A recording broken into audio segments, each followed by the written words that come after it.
l'histoire scolaire française, c'est une confiance excessive dans l'école. C'est le pays qui croit à l'école plus que les autres.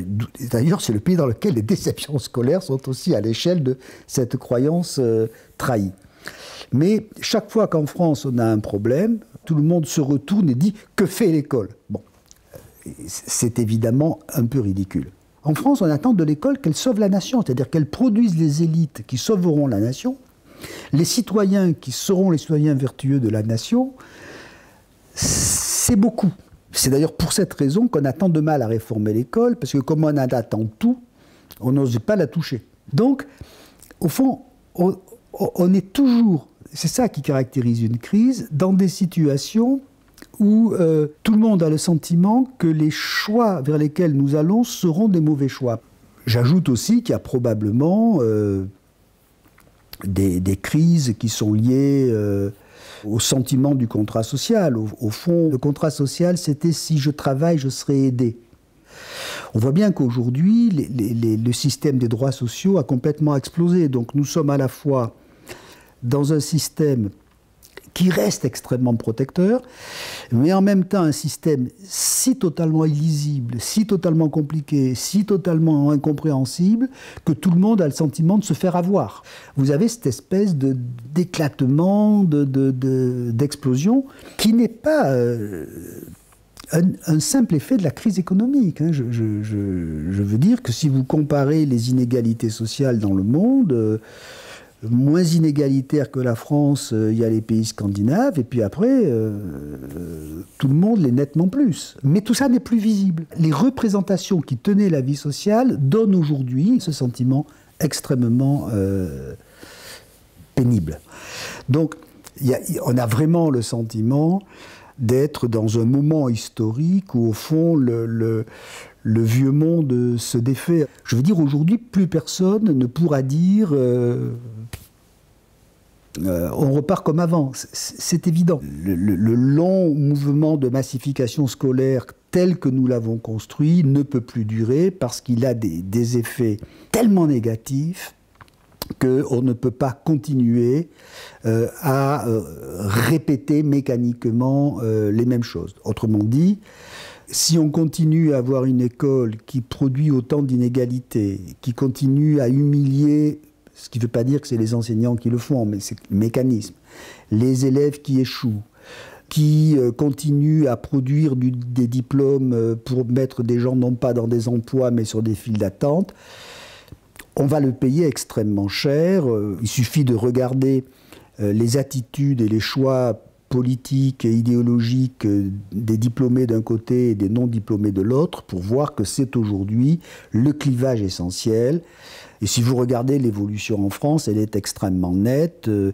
Le critère le plus massif de l'électorat d'extrême droite, c'est l'absence de diplôme et de formation, qui n'est pas simplement un handicap pour accéder à l'emploi, mais qui est une hostilité aux valeurs humanistes, universalistes, scientifiques, positives de l'école.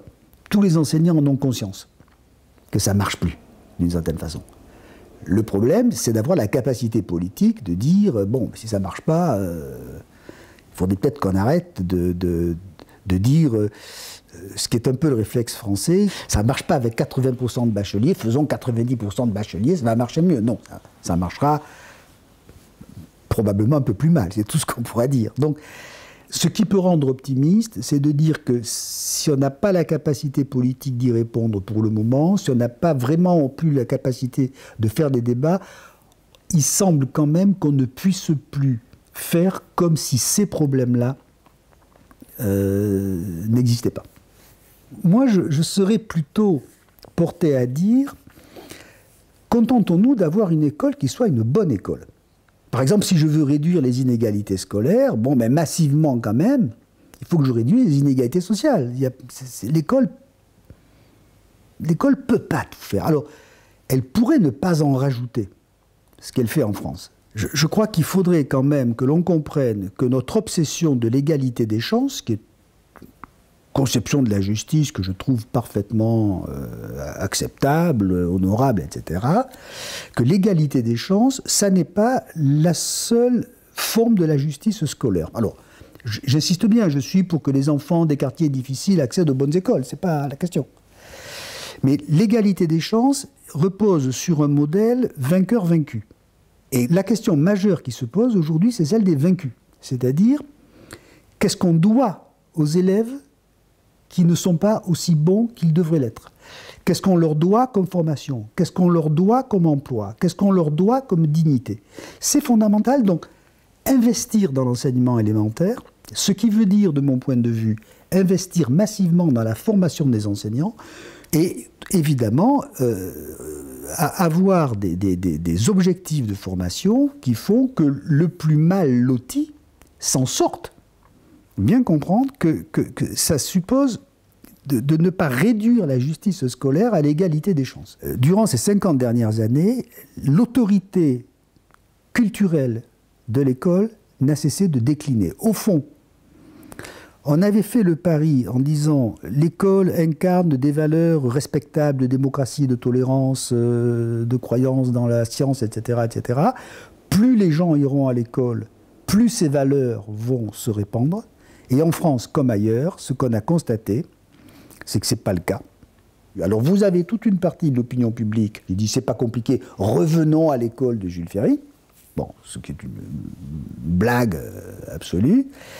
Et puis je crois qu'on est devant un enjeu éducatif, c'est-à-dire qu'aujourd'hui, l'enseignement fondé sur un style que j'appellerais catéchique, c'est-à-dire je vous fais une leçon d'instruction civique, à la fin de la leçon d'instruction civique, vous deviendrez un citoyen vertueux. Ça ne marche plus. Ça ne marche pas plus à l'école qu'ailleurs. Aujourd'hui, on a la nécessité à la fois de lutter contre les inégalités et de faire que les gamins sortent de l'école armés d'un certain nombre de manières d'être et de se comporter, d'être tolérants, etc., qu'ils ont appris à l'école, mais qu'ils n'ont pas appris parce qu'on leur a fait une leçon, qu'ils ont appris parce qu'ils ont fait des choses ensemble. Or, l'école est un endroit où, alors ça, les statistiques internationales le montrent, les élèves français travaillent seuls. On ne fait jamais, ou très rarement, des choses avec les autres. Je veux dire, il faut faire du théâtre, il faut faire du sport, il faut avoir des Fab Labs. Et c'est d'autant plus indispensable que pendant très longtemps, il y avait des mouvements d'éducation populaire qui, au fond, relayaient les fonctions éducatives de l'école. Ils sont devenus faiblissimes. Pourquoi ça ne tiendra pas, le système actuel? Parce que d'une certaine façon, on sait, grâce aux comparaisons internationales, que l'homogénéité bureaucratique du système scolaire français n'empêche pas des inégalités absolument considérables. D'ailleurs, tous les parents le savent. Tous les parents le savent. Ils savent bien que quand il y a deux écoles, ce n'est pas les mêmes. Et évidemment, la grande révolution, c'est que depuis 20 ans, on sait comparer les systèmes scolaires. Alors, ces comparaisons sont à notre désavantage bien souvent.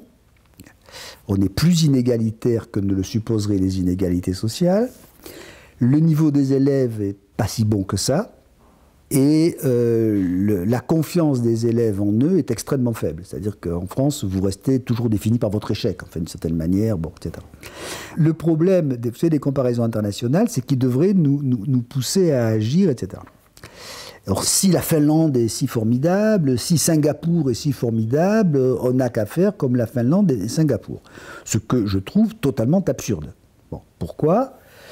Parce que les écoles sont dans des sociétés, dans des cultures, dans des systèmes de relations sociales, dans des backgrounds religieux et moraux, et que vous ne pouvez pas dire « je vais faire une société formidable, la cuisine sera française, le climat sera italien, la musique sera américaine, et l'école sera finlandaise ». Enfin, ça, c'est des rêves d'experts internationaux.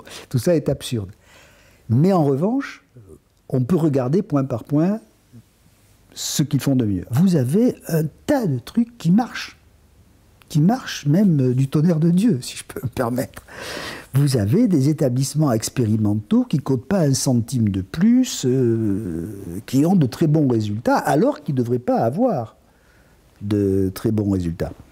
Donc, quand vous lâchez la bride aux gens, qu'ils ont la générosité, l'enthousiasme, et que vous leur donnez un peu la liberté et les moyens, on se rend compte quand même que ça marche vachement bien. Il faut rentrer dans un établissement qui a des objectifs nationaux, des programmes nationaux, des examens nationaux, ça va de soi, mais qui travaille de la manière construite et convenue au sein de l'établissement. Oui, ça suppose plus d'autonomie, mais je crois que l'autonomie, alors ça ne serait pas la réponse à tout, mais moi, il me suffirait, dans un système comme ça, de m'assurer que cet établissement autonome a peu d'inégalités et des élèves qui apprennent quelque chose. Et ce qu'on pourrait exiger, au fond, c'est que, au lieu de laisser ça dans les marges, dans les trous, en jachère, dans les coins, ça rentre dans le fonctionnement du système. Ce qu'on peut craindre, évidemment, c'est qu'on ait des réflexes ancestraux et qu'on fasse des systèmes de contrôle et de vérification de tout ça. Il suffit de vérifier si les gosses ont appris quelque chose. C'est tout. C'est pas la peine de définir les méthodes pédagogiques nationales. Il suffit de savoir si ce qu'on fait dans la classe marche.